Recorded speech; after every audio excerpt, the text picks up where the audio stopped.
હે ગુરુદેવ, હું સર્વલોકની અંદર સર્વશ્રેષ્ઠ સમજી અને ધરતી ઉપર ગયો હતો અને મેં ત્યાં કેવા કેવા પાપો જોયા છે. હે નાથ, એનાથી હું વિચલિત થયો, એનાથી હું દુઃખી થયો છું અને હવે એનો ઉપાય ગોતું છું.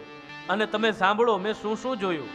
સત્યમ નાસ્તિ તપઃ શોચમ દયાદાન ન વિદ્યતે ઉદરઃ ભરિણો જીવ વરાકાકૂટ ભાષિતઃ. નારદજી મહારાજ કે એને ધરતી ઉપર શું જોયું?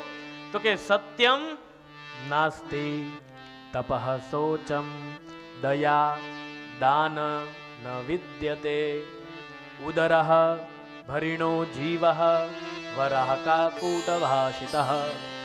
આ સંસારની અંદર આ પૃથ્વી ઉપર બધા જ મનુષ્યો શેના માટે જીવે? તો કે કેવલ ઉદરઃ ભરિણો જીવ, પોતાના પેટને ભરવા માટે, પોતાના મનની ઈચ્છાને પરિપૂર્ણ કરવા માટે જ જીવે છે. બાકી તો કે ક્યાંય સત્ય નથી, ક્યાંય દયા નથી, ક્યાંય દાન નથી, ક્યાંય પવિત્રતા નથી અને ક્યાંય તપ નથી. આ ધર્મના મુખ્ય 4 પગલા છે, ચરણ છે.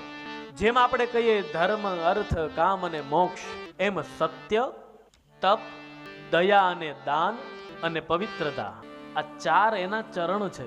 તો કલિયુગની અંદર સત્ય તો રહ્યું નહીં, હવે તપ કોઈ કરી શકતું નથી. મનની અંદર જે દયા હતી, હવે એ દયા પણ ધીમે ધીમે નીકળતી જાય છે.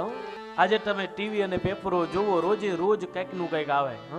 એક વ્યક્તિએ બીજા વ્યક્તિને, એક મનુષ્ય બીજા મનુષ્યને મારી નાખવું, અરે સાહેબ, એક મનુષ્ય બીજા જીવની હત્યા કરવી, એ એટલું બધું સામાન્ય થઈ ગયું છે.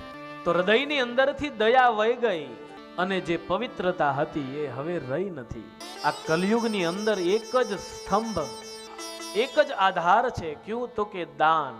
કલયુગની અંદર કેવલ એક દાન રહ્યું છે, બાકી બધું જ વસ્તુ નથી રહી. નારદજી મહારાજ કહે, ગુરુદેવ, મેં ધરતી ઉપર આવું બધું જોયું છે,